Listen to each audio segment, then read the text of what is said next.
Even though the defeat of the Nazis was the Allies' first priority, the United States did not wait until Hitler fell before they started moving against Japan. You know, we talked about their main goal was to attack Germany first, but they still had to do enough to hold back Japan. So, in the first 6 months after Pearl Harbor, the Japanese had actually managed to conquer an empire in the Pacific that made Hitler's Third Reich look small. I mean, Hitler gets the reputation as being, this world dominator, but really, like Japan, they dwarfed what Hitler did. So, 6 months after Pearl Harbor, though, the Allies succeed in stopping the Japanese advance on Midway Island. Now, this map, it shows China, Japan is right here in the red, but if you can imagine, America would be over here. And so Midway Island is a very strategic spot. It's a strategic island which lies northwest of Hawaii. And it's strategic because it is literally midway between North America and Asia. And so this was a perfect point for a refueling station, things like that. That island was crucial. So by the end of the Battle of Midway, the Japanese had lost 4 aircraft carriers, a cruiser, and 250 planes. So big loss for them, but it was a turning point in the Pacific War. And the reason it was a turning point is that the Allies began what is called island hopping. So if you look at this, all of these bright flashes are where the Allies went. So you see the Allies, we have Pearl Harbor, but then they're going to go push the Japanese to Midway, push them to Wake, push them to Guam, push them to the Philippines, which is a battle we're going to talk about next, the Battle of Leyte Gulf, and on. And so this idea of hopping from one to the other, island by island, they're going to win territory back from the Japanese. And with each island, the Allied forces move closer to Japan. And this new strategy of island hopping called for bypassing some of the most heavily fortified Japanese posts, capturing nearby islands, setting up airfields on them, and then neutralizing enemy bases through heavy bombing. They figured that if Japan was deprived of all of their essential supplies, that they would slowly wither, and they did. Now, in 1944, Allied troops and ships converged on Leyte Island in the Philippines. Now, the Japanese also threw their entire fleet into the Battle of Leyte Gulf. And in this battle, what makes this battle significant is they're going to test a new tactic, the kamikaze plan. So in the Philippines, 424 kamikaze pilots embarked on suicide missions, sinking 16 ships, damaging another 80. And really quick, we need to talk about this idea of kamikaze, because this was new, this idea of, if you didn't know, a kamikaze is somebody who goes with the intent that they're never going to come back. So the idea is that they're going to fly their planes into American ships and sink them, crashing their planes in, knowing that they're going to die in the process. Now, why would anyone do this? We were going to watch a movie in class that we're not going to end up going to be able to see, obviously. So the Japanese had a culture that considered war and death in war in particular to be honorable.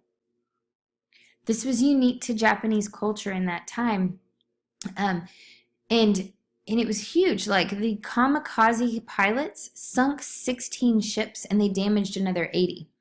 However, despite the damage done by the kamikazes, the Battle of Leyte Gulf was a disaster for Japan. I mean, in 3 days of battle, it lost 3 battleships, 4 aircraft carriers, 13 cruisers, 500 planes, and just imagine the amount of pilots, the manpower they also lost in the process because of their kamikaze strategy. From this point on, their navy will play only a minor role in the defense of Japan.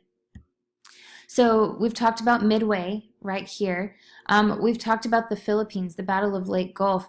And now we need to talk about 2 more places, Iwo Jima and Okinawa. You've probably heard of them. These are also very small islands off the coast of Japan. So slowly the Allies are trying to make their way to Japan. Allies, they took Iwo Jima and Okinawa, but with very heavy costs because the Japanese defended everything to the death. So remember I said that in Japanese culture, to die in war was the most honorable thing you could do. And this wasn't just for soldiers, this was for civilians as well. This was for men, women, and children. So 20,700 Japanese defended Iwo Jima. Only 200 of them survived. Look at that number. In Okinawa, the Japanese lost another 110,000. You can see videos of people in Japan in these islands. They were they burrowed into tunnels. There were people who jumped off cliffs that actually pushed their own children off cliffs because it was better for them to die than to be captured by the Allies. Now, the Allies also suffered very heavy casualties in all of this. So the taking of these two islands, it did actually pave the way for an invasion of Japan. You know, once we got Iwo Jima and then Okinawa, it doesn't take much to actually go to Japan itself. But here's what the Allies knew. They knew that if they invaded Japan, Japan would not surrender. Not with that culture that they had. They would never surrender. They would fight to the death. And that would mean that there would be millions of lives lost on both sides, not only Japanese lives, but Allied lives too, as they were trying to fight. And so President Truman saw only one way to avoid an invasion of Japan and potentially save all of those lives. And that was the atomic bomb. So at the Potsdam Conference, President Truman, and he's the one in the middle, I know we barely introduced him, President Truman met with Stalin and British leaders, and they issued an ultimatum to Japan: surrender or be destroyed. American bombers even showered leaflets on Japan, bringing the warning, but Japan refused. On July 25th, 1945, Truman ordered the military to make final plans for dropping 2 atomic bombs on Japanese targets. And then a day later, July 26th, the United States warned Japan that it faced, quote, prompt and utter destruction, quote, unless it surrendered at once. Once again, Japan refused. So the atomic bomb was not something that was a total shock to Japan. They'd actually been warned multiple times, and they refused to surrender every time. Truman later wrote, quote, the final decision of where and when to use the atomic bomb was up to me. Let there be no mistake about it. I regarded the bomb as a military weapon and never had any doubt that it should be used. And then Winston Churchill, this is what Winston Churchill said: the decision of whether or not to use the atomic bomb to compel the surrender of Japan was never even an issue.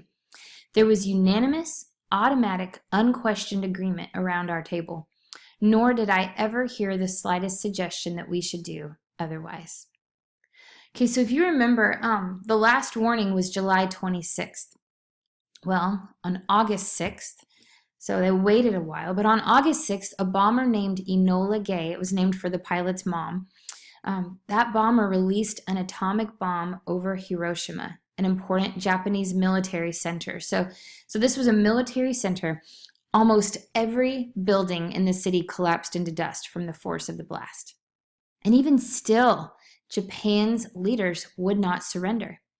So 2 days after the bomb over Hiroshima, Stalin entered the war against Japan, just like he had promised. So now Japan is facing not only the Americans and the British, but also Russia as well. And so the next day, a second bomb was dropped, this time on Nagasaki. Now, by the end of that year, an estimated 200,000 people had died as a result of injuries and radiation poisoning. At this point, the Emperor of Japan was horrified by the destruction wrought by the bomb, and he officially surrendered. And by the way, the people in Japan, they believed that the Emperor was a god. I know that's hard for us to imagine today, but they believed that. They believed that he was God in flesh. And he had to make a radio announcement, essentially announcing that he was not God, and that he had to surrender to this other power. You can imagine, for a nation committed to death and war as the ultimate honor, how devastating this would be.